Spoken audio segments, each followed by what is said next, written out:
గౌరవులైన collector గారికి విన్నపం. విషయం మా ఊరు సర్పంచ్ మరియు ఉప సర్పంచ్ గురించి. గ్రామం చండూర్, మండల్ సిల్చర్, జిల్లా మెదక్. గ్రామ సర్పంచ్ పేరు దాసరి శేషాద్రి, ఉప సర్పంచ్ మన్నె వెంకటేశం. నా పేరు నరేందర్, తండ్రి పేరు విఠల్. అయితే నా తండ్రి కొందరు వ్యక్తులు మద్యానికి బానిస చేసి మానసికంగా మెంటల్గా ఖరాబ్ చేశారు. దీని గురించి ప్రజావాణిలో ఫిర్యాదు ఇచ్చిన చట్టం వాళ్ళను పిలిపించి కౌన్సిలింగ్ ఇచ్చారు.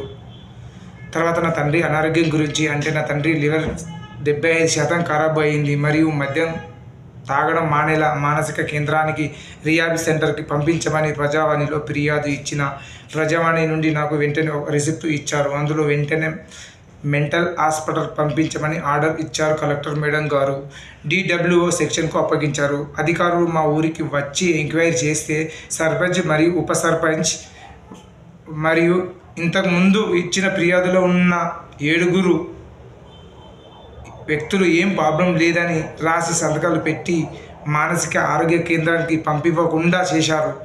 అంతకు ముందే నా తండ్రి ఆరోగ్యం కాపాడమని రిక్వెస్ట్ చేసిన సర్పంచ్కి, ఉప సర్పంచ్కి, కానీ ఏం ప్రాబ్లం లేదని సంతకం పెట్టారు. సంతకం పెట్టే అధికారం వారికి ఎవరు ఇచ్చారు? మా అనుమతి లేకుండా ఎట్లా సంతకం పెట్టిండు? ఎందుకంటే నా తండ్రి దగ్గర పైసలు మద్యం కోసం ఆస్తి ఖరాబు చేస్తూ, దానితో జల్సాలు చేస్తూ మానసిక కేంద్రానికి పంపితే మద్యం పైసలు దొరకవు కదా అని అవినీతి సర్పంచ్, ఉప సర్పంచ్ అడిగితే ప్రశ్నిస్తే ASIతో ఫోన్ చేపించి బెదిరిస్తున్నారు. జైలుకు పంపుతామని భయపెడుతున్నారు. సర్పంచ్, ఉప సర్పంచ్ పైసలు, మద్యం, అవినీతితో ఊరిని ఖరాబు చేస్తున్నారు. నా తండ్రి ఏం ప్రాబ్లం ఉందో అది గవర్నమెంట్ డాక్టర్ పర్యవేక్షణలో తెలుస్తుంది. డాక్టర్ చెప్పాలి కదా రోగి గురించి. సర్పంచ్, ఉప సర్పంచ్ చెప్పడం ఏమిటి? నా తండ్రి మానసిక కేంద్రానికి వెళ్లకుండా ఎందుకు ఆపుతున్నారు? నా తండ్రికి ఏమైనా ప్రాణహాని దానికి కారణం సర్పంచ్ దాసరి శేషాద్రి, మన్నె వెంకటేశం కారణం. సర్పంచ్, ఉప సర్పంచ్ ఎంతోమంది సంవత్సరాలు ఖరాబు చేస్తున్నారు. నా తండ్రిని మార్చుకొని ఆరోగ్యాన్ని కాపాడుకునే బాధ్యత ఒక కొడుకుగా నాకు ఉంది. కాబట్టి నేను ప్రజావాణిలో ఫిర్యాదు ఇచ్చిన. నాకు న్యాయం కావాలి. నా తండ్రి వెంటనే మానసిక కేంద్రానికి తరలించి ఆరోగ్యాన్ని కాపాడాలని కలెక్టర్ను కోరుతున్నాను. మరియు సర్పంచ్, ఉప సర్పంచ్ గ్రామ ప్రభుత్వ నిధులను దుర్వినియోగం ఖరాబు చేస్తున్నారు. దయచేసి వీళ్ళపైన చట్టపరమైన చర్యలు తీసుకోవాలని కోరుతున్నాను. కలెక్టర్ గారికి నాదో చిన్న కోరిక. కుటుంబంలో తండ్రి పాత్ర ప్రధాన పాత్ర. అసలు తండ్రి బాగుంటేనే కుటుంబం బాగుంటుంది. పిల్లలు చదువులు మరియు ఆరోగ్యాలు మరియు కుటుంబ ఆర్థిక సమస్యలు తండ్రి బాధ్యత. తండ్రి మద్యానికి బానిస అయితే ఆ కుటుంబ పరిస్థితి ఎట్లా? చాలామంది తాగుబోతులు తండ్రులతో ఎన్నో ఇబ్బందులు పడుతున్నారు. పిల్లలు చదువులు ఆగిపోతున్నాయి. చిన్నతనంలోనే పిల్లలు కూలి పనులు చేస్తున్నారు మరియు ఎన్నో నేరాలు, ఘోరాలకు అలవాటు పడుతున్నారు. కాబట్టి పిల్లల చదువులు, భవిష్యత్తు దృష్టిలో పెట్టుకొని గ్రామ పంచాయతీ సెక్రటరీ పవర్ ఇవ్వాలి.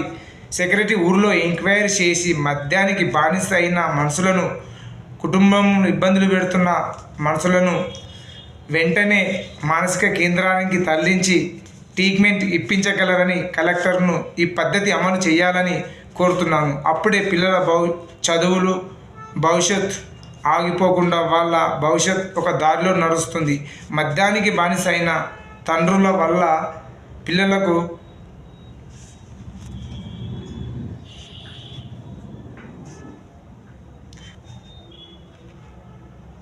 చాలా ఇబ్బందులు పడుతున్నారు. ఈ పద్ధతి అమలు చేస్తే ఊరు బాగుపడుతుంది, పిల్లలు భవిష్యత్తు బాగుంటుంది. వాళ్ళు అనుకున్న లక్ష్యానికి చదువుకొని అనుకున్న లక్ష్యానికి చేరుకుంటారు. కాబట్టి ఈ పద్ధతిని నిజంగా త్వరలోనే అమలు చేయాలి అని నా యొక్క కోరిక. మరియు మా గ్రామ సర్పంచ్, ఉప సర్పంచ్లను పదవి నుండి తొలగించాలని, బై ఎలక్షన్లు పెట్టాలని కోరుతున్నాను. ఎందుకంటే రాజకీయం అంటే సేవ, కానీ వీళ్ళు దందాలు చేస్తున్నారు మరియు పాలన అంటే ఏమీ తెలియదు. కాబట్టి ఊరిలో ఎంక్వైరీ చేసి బై ఎలక్షన్లు పెట్టాలని కోరుతున్నాను. వీళ్ళకు రాజకీయం అంటేనే తెలియదు. ఎవరు 10 రూపాయలు ఇస్తే వాళ్ళ మాటనే మాట్లాడతారు, ఎవరు మందు దాపితే వాళ్ళ మాటనే మాట్లాడతారు. అసలు ఊరు సర్వనాశనం అవుతుంది. కాబట్టి ఎంక్వైరీ చేసి బై ఎలక్షన్లు పెట్టి మళ్ళీ ఊరు బాగుండేలా బై ఎలక్షన్లు కావాలి. ప్రభుత్వం ఇచ్చే నిధులను దుర్వినియోగం చేస్తున్నారు. కాబట్టి ఎంక్వైరీ అడిగితే కూడా మాకు సమాధానం చెప్పట్లేదు. కాబట్టి బై ఎలక్షన్లు పెట్టాలని నా యొక్క కోరిక. మరియు నా తండ్రిని మెయిన్ మానసిక కేంద్రానికి తరలించి ఆరోగ్యాన్ని కాపాడాలని కలెక్టర్ గారికి నా యొక్క విన్నపం, నా కోరిక.